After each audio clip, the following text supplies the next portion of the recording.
From Notebooks to Tax Ready Books, a Master Your Books community event. Let's start with Chapter 1, your money story. The money story. What's your money story? When you're ready to start learning the steps in creating your money story, especially when it comes to your business, this is the story that inspires you to create a business from your dreams. It was the intention and the purpose and the plan that you initially had when you decided to build your business. And you know that you needed to have a money story to support this entrepreneurship journey. So that's your true money story. It's the love story of your business. But we're going to focus on the business's money story and building into that story to build rock solid tax ready books for your business.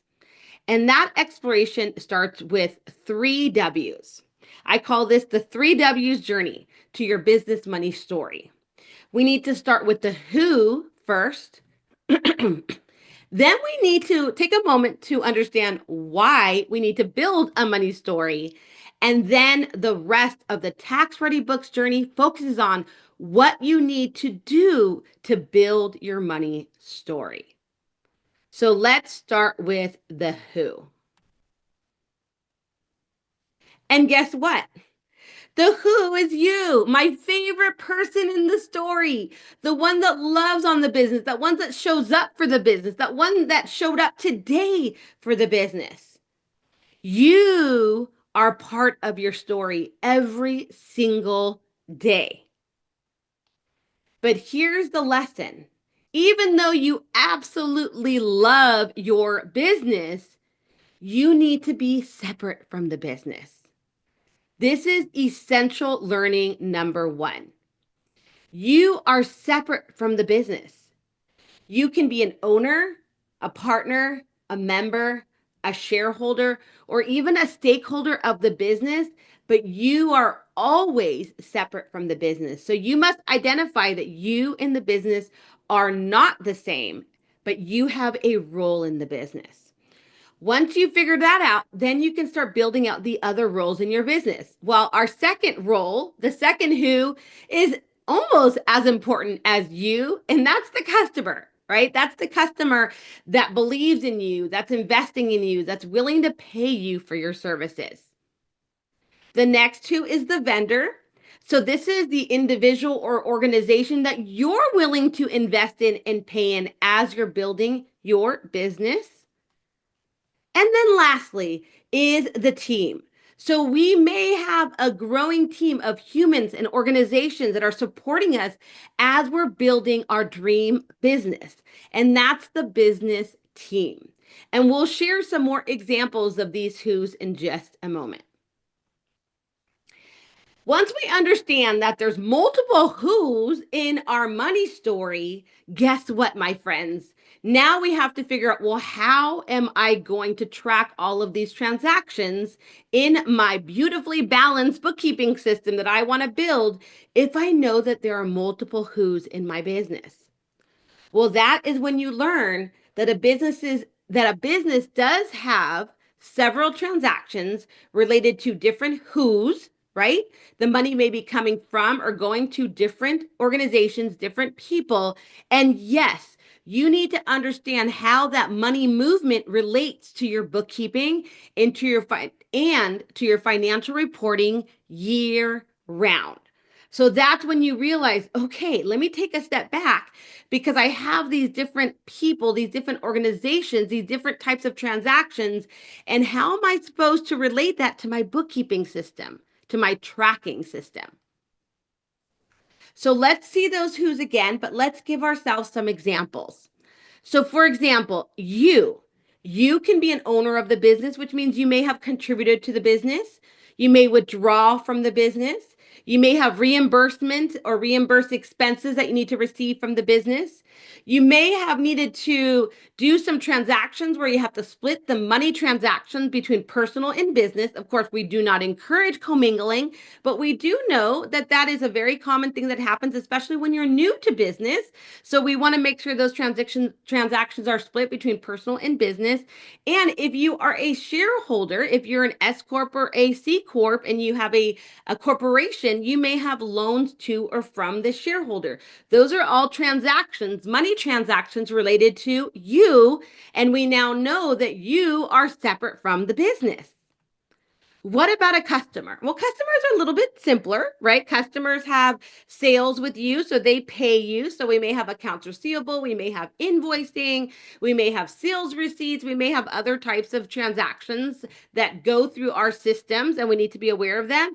We also may have to pay a customer back. Yes, money in is not always customer related. There could be money out, which is customer related, which means you had to refund a customer, you had to do a partial return or a full return, still a money transaction, right?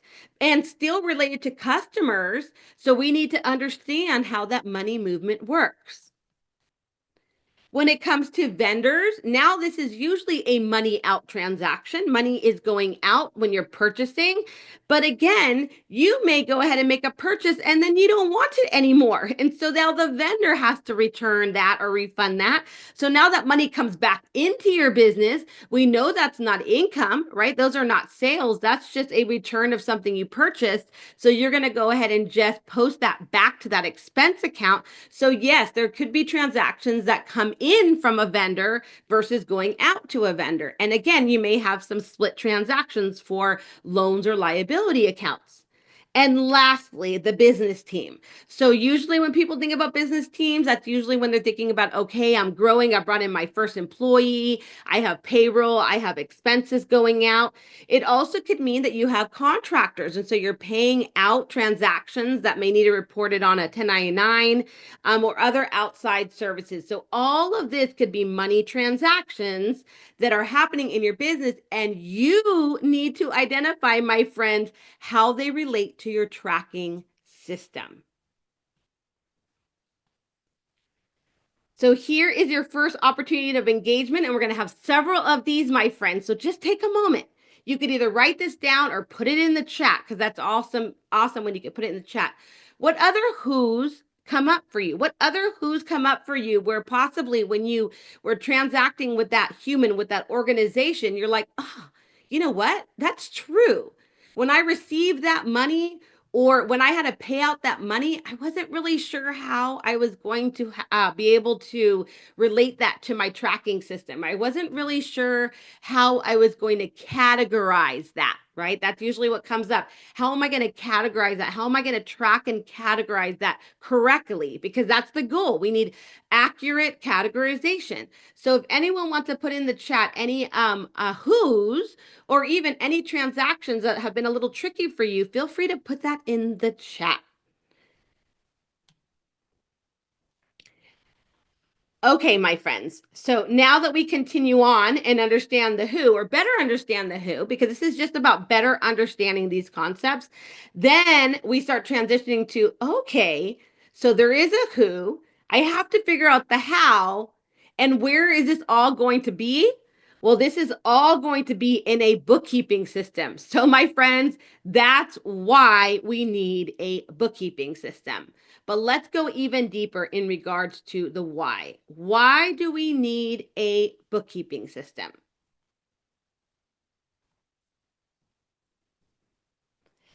Why do we need a bookkeeping system? Because, my friends, it is the beginning of your money story.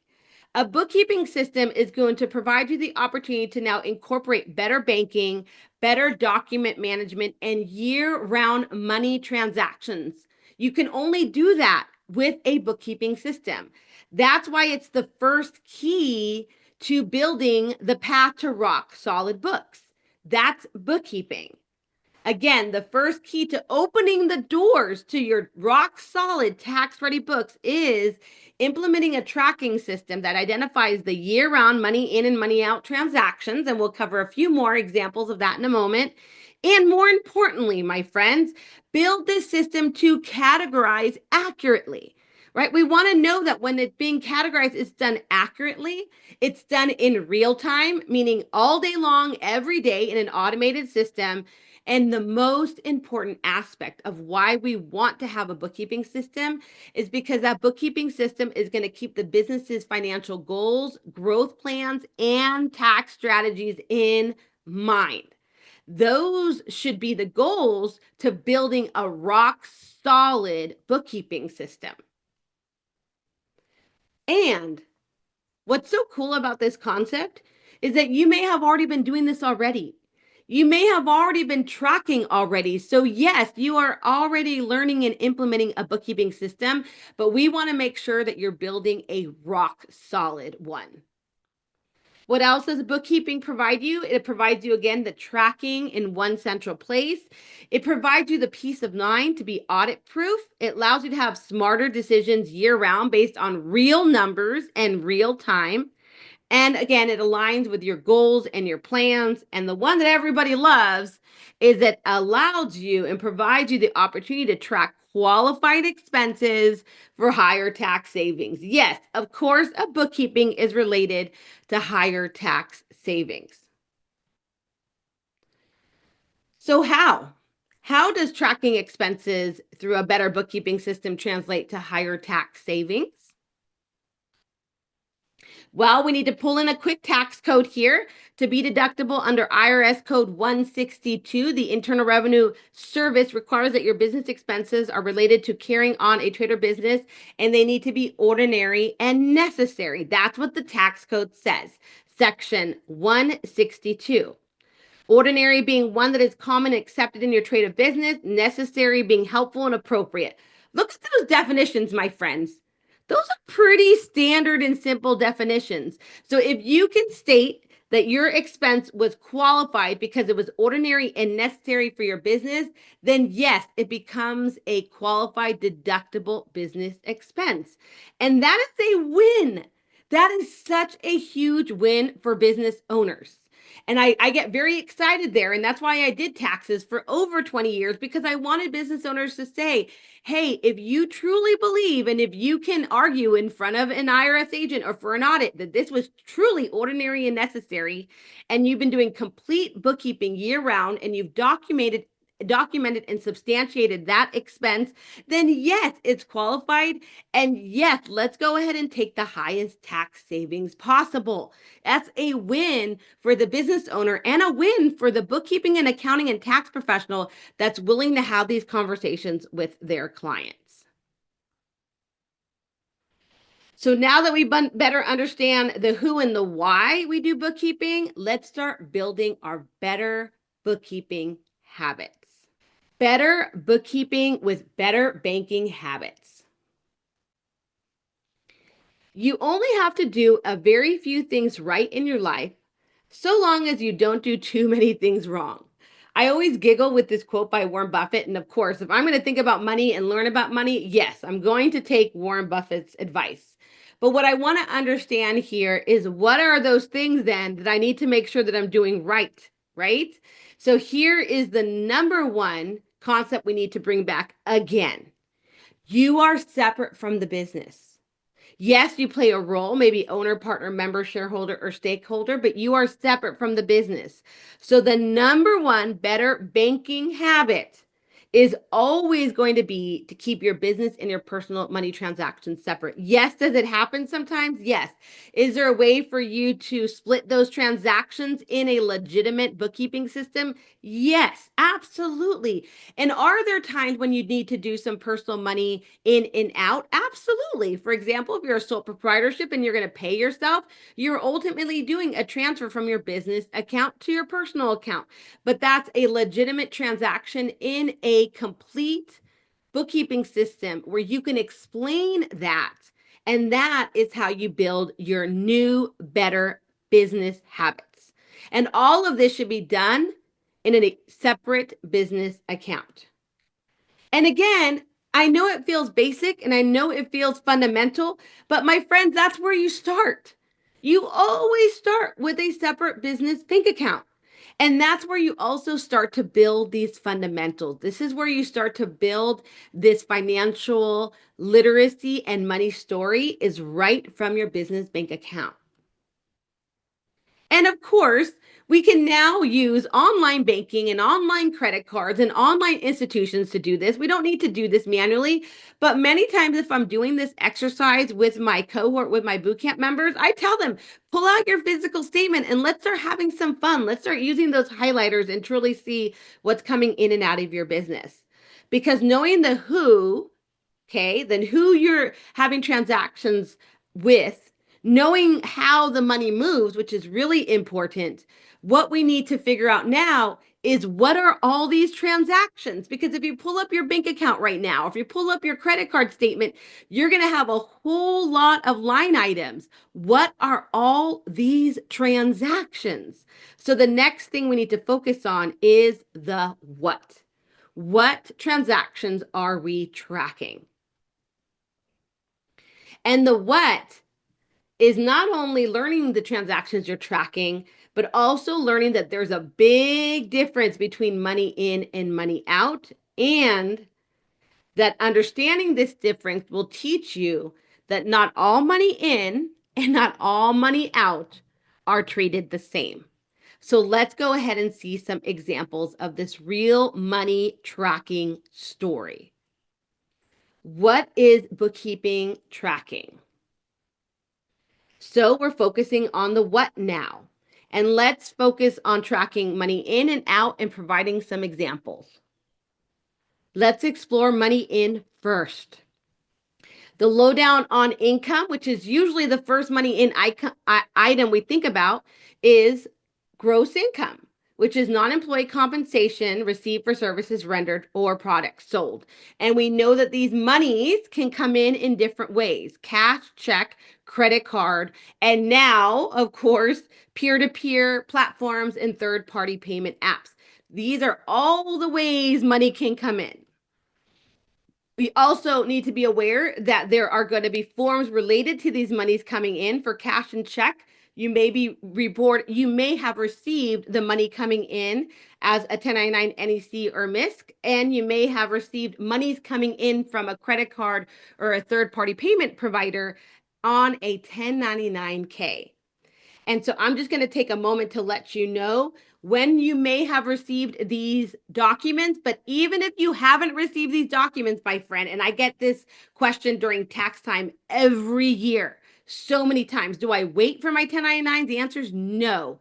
You can file your taxes based on your accurate and complete bookkeeping system.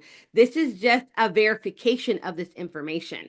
Just because you don't receive a 1099 doesn't mean you're not going to report that money in on your bookkeeping system and on your taxes. But for example, if you received a 1099 MISC, it's for $10 in royalties or $600. If you received a 1099 NEC, it would be for over $600 that someone paid you. And if you received a 1099K, it's because you have credit card or third-party payment transactions of over $5,000 as of 2023. That may, as of tax year 2024. In 2025, though, that may decrease. I'm not going to share that in a moment because that's still pending.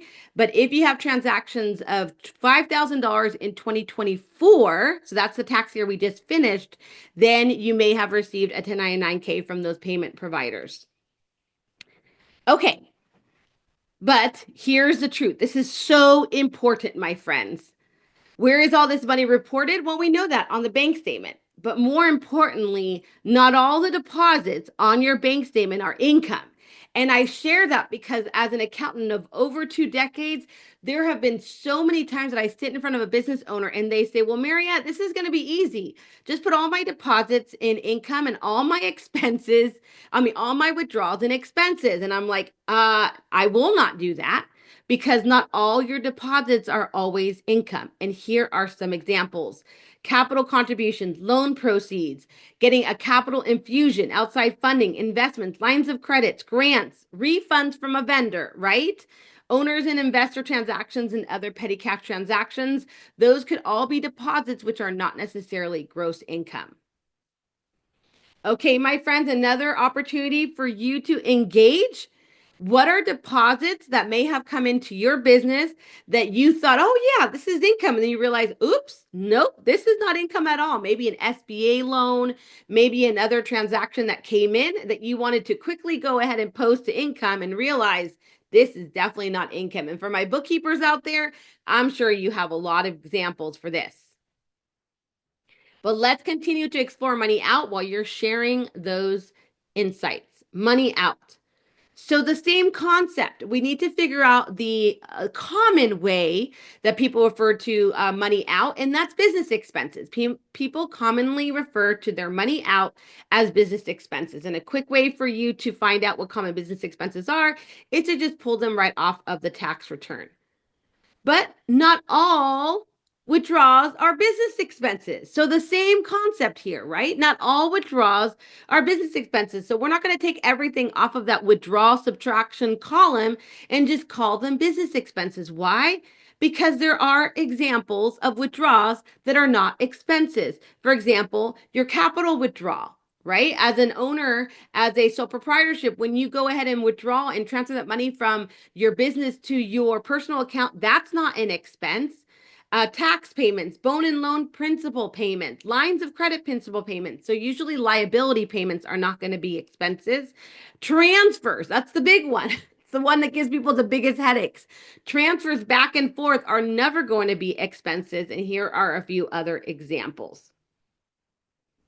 Again, my friends, let's go ahead and share. If you have that same concept of, oh, yeah, Mariette, I know what you mean. Not all money in is income and not all money out are with our expenses. Well, what withdrawals have you seen that maybe a business or you as a business owner, you've wanted to call it an expense and you realize, oh, that is not an expense at all. Again, you commonly see that for loan payments or liability payments or tax payments or owner's pay. But I'd love to see if you have any other examples of money that's getting taken out of your bank account, right? Money out on your bank account that's not a business expense. What would be some examples of that? Feel free to share that in the chat.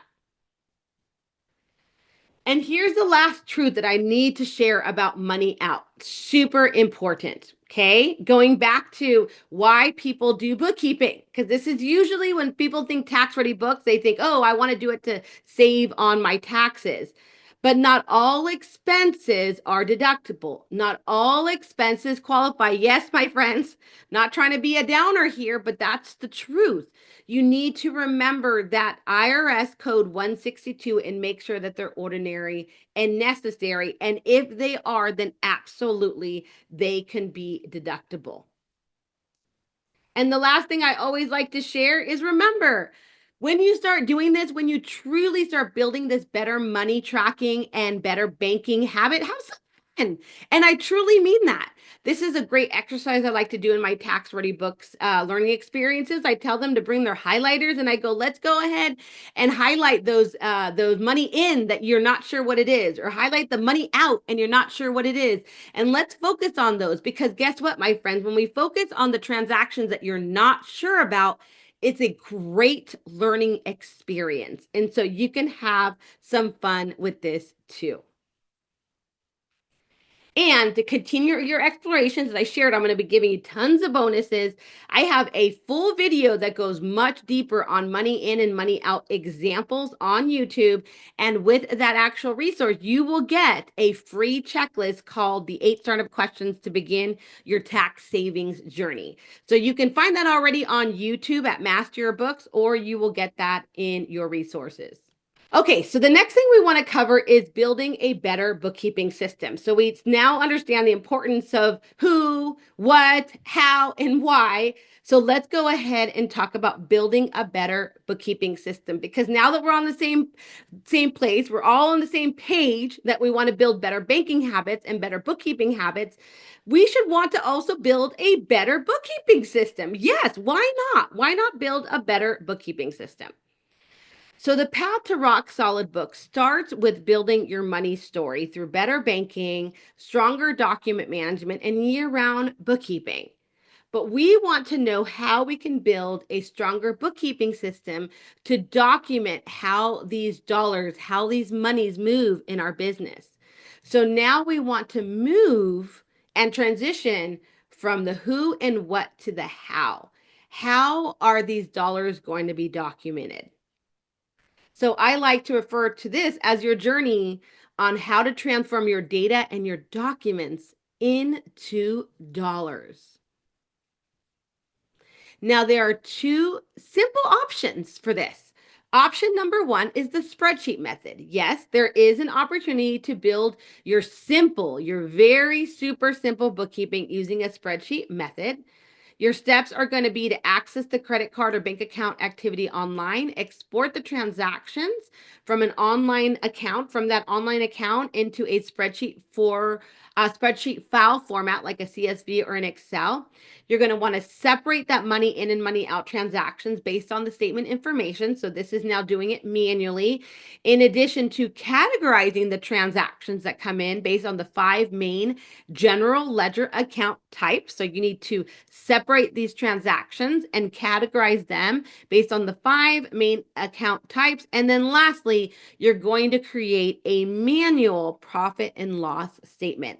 That's how you can go from your online banking, let's say your credit card statement or your bank statement. You use that data, you put it into a spreadsheet, you categorize, and then you can manually build out a tab with a profit and loss statement. Now, are there limitations? Absolutely. Can't build a balance sheet this way, right? Because you don't have two-sided general ledger accounting. You don't have reconciliations, which are key to general ledger accounting. And so, yes, this is not general ledger accounting. No general ledger accounting here. This is basically just building a cash basis profit and loss using the spreadsheet method. So what about the automated method? Of course, it's my favorite method. This is the one where we're going to start again with our online accounts, and we're going to choose an automated electronic accounting solution to automatically build out your financial statements. So in this case, you'd connect a bank or a credit card account activity directly to your electronic accounting solution. You would categorize those transactions based on the 5 main account types. You still need to do the categorization. You still need to learn the financial literacy to categorize the transactions based on the 5 main accounts.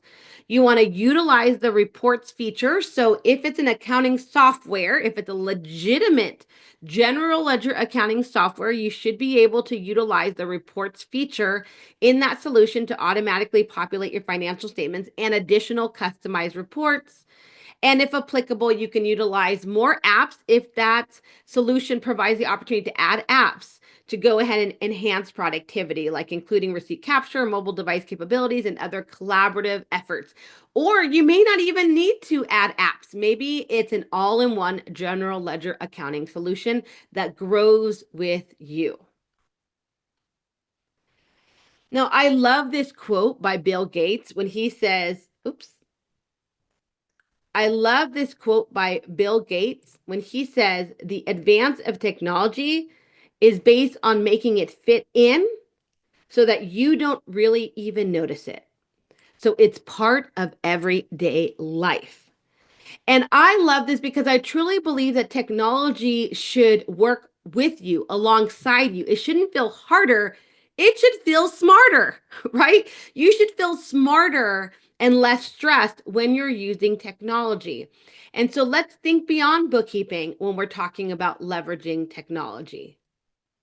So when we use an automated bookkeeping system that provides our business with this financial and digital platform, how is it going to seamlessly fit into our rock solid books? Well, it's going to track all our money in and out in one place. It's going to provide a smarter and faster way for us to build financial visibility in our business. It's going to keep the business financially organized, right? Because you'll be able to possibly upload documents, receipts, be able to automatically populate those reports and be audit proof year round. It will support your everyday business decisions because you have real-time data in real time all the time. You will be keeping your business and personal separate. Creates a clear path as well for you to become financially literate and educated because you're going to have access to this powerful platform. And of course, it provides the gateway to stronger accounting insights that matter.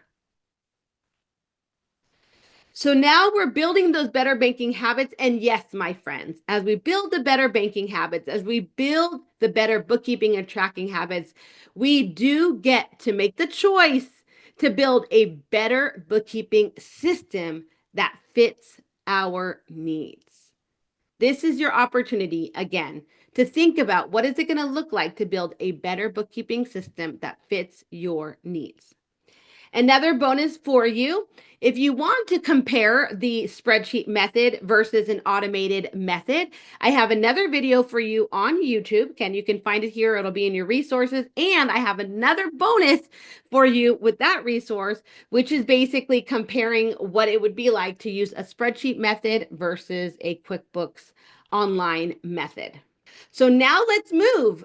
Let's move from the money story to your accounting story. So we spent a whole lot of time talking about your money story, from who is in your story to how you need to relate transactions into your story, and then what being the money in and the money out, and the thinking through the categorization. Okay, so now let's go ahead and move into our accounting story. So chapter 2, tax ready books. Again, this is a condensed version of tax ready books because we go much deeper in our course with all of this. So chapter 2, accounting story. So tax ready financials. Does the business complete, prepare, and report accurate financial numbers and insights on the key financial statements? Yes, it's a question we need to make sure that we can ask ourselves as a business owner, as the business money manager, and more importantly, if we're taking on a new business owner as an accounting, bookkeeping, or tax professional, we need to know, does the business complete, prepare, and report accurate numbers and insights on their financials? Because if they don't, they do not have tax ready books. But here's a better question, my friends. Okay. Are you on the path to tax ready books? Are you on the path to rock solid books? Have you been building your money story through better banking and through better bookkeeping habits and better documentation? Have you chose your bookkeeping system, right? Have you chose how that's going to build into your accounting story? If you have, then you are on the path to solid books. You're also on the path, my friends, to start speaking the simple universal language. And yes, this language can be simple business language that both the accounting partner and the business owner can use to review the financial statements and to have proactive conversations around the financial statements. So let's go ahead and learn that business language. So that way we can say, yes, the business knows this language and they can complete, prepare, and report tax ready books. So we're going to focus on the 3 key tax ready financial statements. And we're going to start with the first 2, balance sheet and profit and loss. The balance sheet provides a snapshot of your business's financial condition on a specific date and time.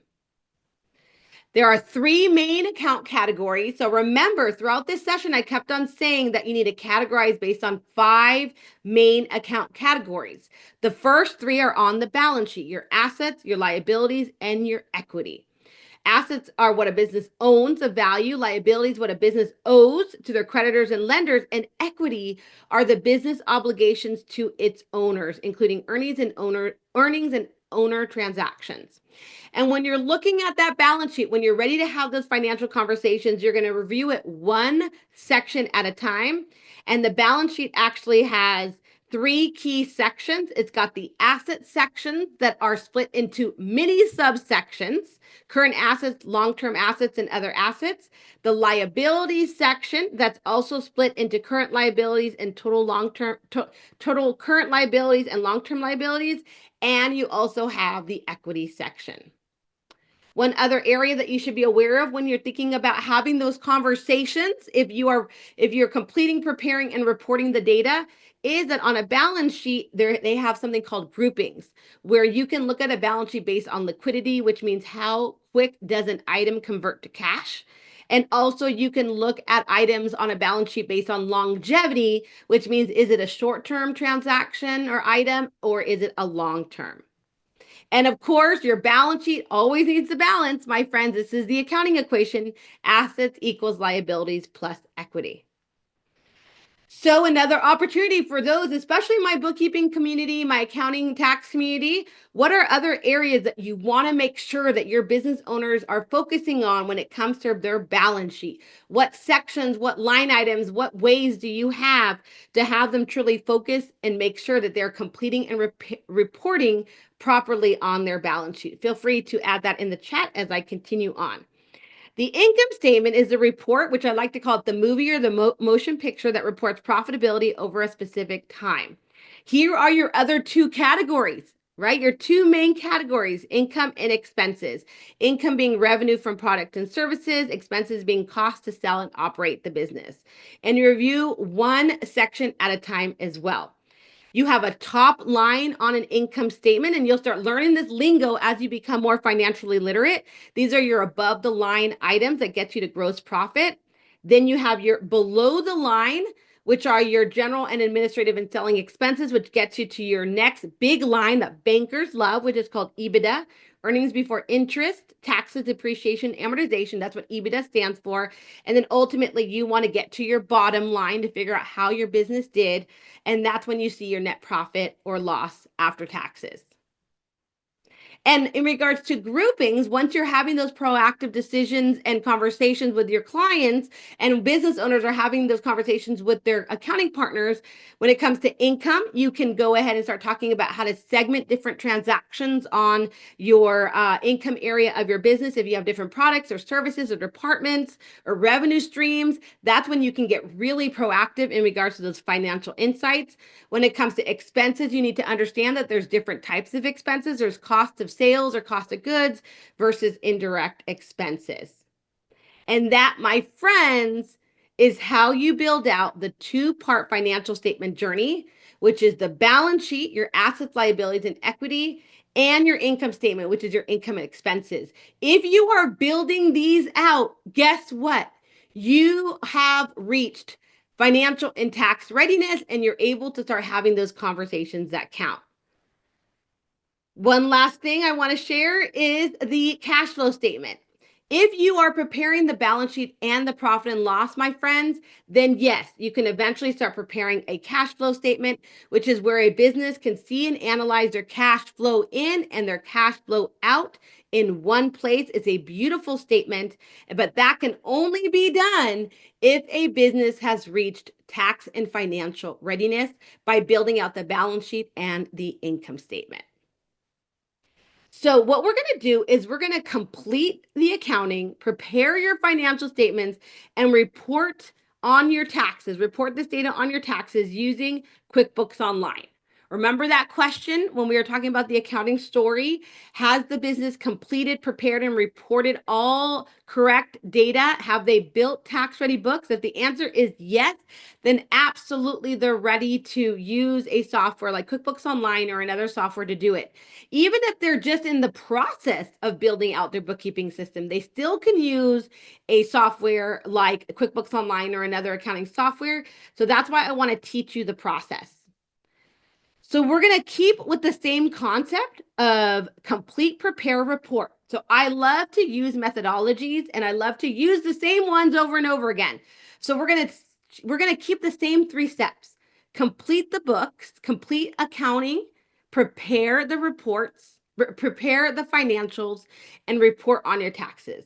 Complete the accounting, prepare the financials, and report on your taxes. These 3 steps are going to take us through QuickBooks Online to build our tax-ready books. So this section is called Tax-Ready Books from Start to Finish with QuickBooks Online. So first we want to complete the books. So we're going to go ahead and understand that there are 3 options to do that. You can connect your bank, you can upload the data into QuickBooks Online, or you can use what's called the PDF to QuickBooks, where you can download PDFs, you can turn them into exportable files, and then you can go ahead and import them into QuickBooks Online. And you can choose any of these 3 options or do them all to get yourself to get to the place where your books are ready. For example, if you chose connect banks, you would actually connect the bank straight from your bank or credit card to QuickBooks Online, and then you would categorize them into what? The 5 main accounts. So we have to remember, we need to know those 5 main general ledger accounts, because regardless of what you're doing in your bookkeeping system, You're always categorizing to the 5 main accounts. And of course, there's some great benefits to using the Direct Connect as well. And I have a full video resource for you. The next one is uploading to QuickBooks Online. This one has 4 steps. Download from your bank or credit card, edit if needed, upload back into QuickBooks Online, and again, categorize the 5 main accounts. And I have a video for this one as well. The last one is you're going to go ahead and download or scan the bank or credit card statements into a PDF format, then use an app converter, for example, MoneyThumb, to turn it into a QuickBooks acceptable file, save file and upload that into QuickBooks Online, and then of course, categorize it into the 5 main account types. And all of that is going to get done in the transactions area in QuickBooks Online. And again, you will have tons of resources that you can use to do this exact process for your business. Now that we've completed the accounting tasks using QuickBooks Online, what's next? Prepare the financial statements. And now we know what tax-ready financial statements are, right? We know that we need to prepare the balance sheet and the income statement. We know that the balance sheet and the income statement have 5 main account categories. That's how we guarantee they're tax ready: assets, liabilities, and equity on the balance sheet, income and expenses on the income statement. And then we can go ahead and have those deeper conversations on the balance sheet and on the income statement. And that would be explored in your QuickBooks Online under the reports area. Or as you can see here, the way I love to explore this with my business owners is by building bookmarks and then reviewing each one of these business financial reports one by one with my business owners. Now, lastly, we've completed the task. We prepared the financial statements. We have tax-ready books using QuickBooks Online. So it's time to report this on our tax return. The way we're going to do that is by using what's called the matching from books to taxes methodology. We go ahead and we find the report inside of QuickBooks Online. And we make sure that we're pulling up the right accounting method. Then we pull up these reports side by side. So we pull up the financial report. We pull up the tax return. Yes, my friends, we are not afraid of taxes. We pull up that tax return. That's what we do in our course. That's what we do in our Tax Ready Books Bootcamp. We actually pull up the tax return and we look at it side by side and we go line by line and make sure we can match the books to taxes. Yes, even a business owner without any accounting or tax knowledge need to be able to look at their financials and be able to know how those numbers move on to their tax return. Because guess what, my friends? The business owner is who signs on the dotted line. So you do that first on a profit and loss statement, and then you would do it on a balance sheet statement. And that, my friends, is how you build tax-ready books using QuickBooks Online. So now we're going to talk about continuing your story with Master Your Books. Again, this was all about me creating awareness and hopefully getting you activated and educated and excited about Master Your Books' concept, because this tax-ready books. People talk about that in different ways. This is just really something I've designed to help you think through the journey for yourself. And again, you're the only one that can decide when this journey is best for you. And so what I wanted to share now is the path to rock solid books alongside us, right? So what would it look like if you can actually say, okay, I'm ready. I want to be that financially empowered, that financially literate, that better bookkeeper, doing the better bookkeeping, the better banking, building the better bookkeeping system. Let's say that's you. Let's say you're ready for the path to rock solid books and you're ready to achieve financial and tax readiness. Then I just wanted to, first of all, start with this. Thank you for being here. Seriously. If you made it this far, then it must be important enough for you to be here. But as I shared a few minutes ago, and I'll share again, the road to success is always under construction. This is Lily Tomlin, actress, comedian. And I love this quote because this is literally my life, right? We are a road to success. We're a road to the next level. We're a road to our next goal, but it's always under construction. We're always working on it. But it's so much smarter and faster and can be activated easier alongside one another. And that's why I have these events, everyone, because I truly believe that we can activate smarter, faster, and in more meaningful ways when we do it together. It's the whole reason why I have these free events and why I create experiences for you. And so, what if you are one of those people here today or watching this replay that are ready to take this entire journey and just need someone to walk them through it alongside their peers?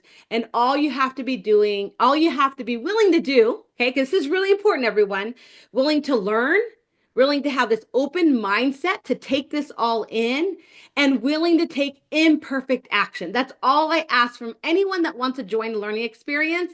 I need you to be willing to take immediate, imperfect action, because that's how we can create the best transformation together. And with that being said, my friends, I get another opportunity to do my reveals. I love my reveals, especially when I can do it with all of you. And today, what we're revealing is our upcoming boot camp, one of our signature boot camps that not only do I get excited about it, but I have a lot of graduates that have had such beautiful transformations from this boot camp. It's the Tax Ready Books boot camp. And the reason why it's a Tax Ready Books live boot camp is because you get my full Tax Ready Books course where you can get it anytime, anywhere, but you get it alongside me and your peers and your community manager and your cohort and your support, all in a live transformation experience. And that's happening here in March, everyone. So where are your resources? Where's everything going to live? Like I shared before, guys, don't worry. What's next is all your free resources are going to be provided by email, in addition to a condensed version of this video, nice, clean, condensed version of this masterclass that you're going to be able to watch later on. So stay tuned for that. Connect with me on LinkedIn or on Instagram if you want to have any questions at all about this learning experience or any experience at all. You could always DM me on LinkedIn, DM me on Instagram. You can email me at masterbooks@marriottmartinez.com, masteryourbooks@marriottmartinez.com. I'm very accessible. You could also go to masterbooks.com and just click on connect with me, and we can start connecting as well. You can join my newsletter as well, which is where I stay connected with everybody. But more importantly, subscribe to my Master Your Books YouTube channel, because that's where everything is that I shared today. Mostly everything is there. In addition to, you already got the handout for today's session. And again, you'll have a condensed version of this learning experience coming soon. And if you are one of those people that are wanting to go all in and you're pumped and you want to hang out with us for 6 days plus more time and truly invest in yourself and show up for yourself to build tax-ready books and to learn and immediately, imperfectly take on this financial literacy and tax-ready books journey, we got something for you guys in 2 weeks. 2 weeks, we're going to go all in, and we're going to take this, of course, step by step, hand over hand, much slower, okay? And we're going to make sure that you really feel literate and you really feel empowered on this journey. So again, if you're ready for it, jump in. And if not, that's fine too. You know where to find me. So again, we're going to close up here, but don't worry, guys. I'm going to look at your questions in just a moment. So until next time, my friends, I always like to end with a quote, and this one felt connected with me, maybe because it's Lent, maybe because it's, just a time for us to really just build into our heart space. So as iron sharpens iron, so one person sharpens another. And I truly want to be able to provide that experience, that sharpening of your skills over the next few weeks if you choose to join us. So thank you all so very much. And thank you all for being part of the Master Your Books community today. Thanks, everyone.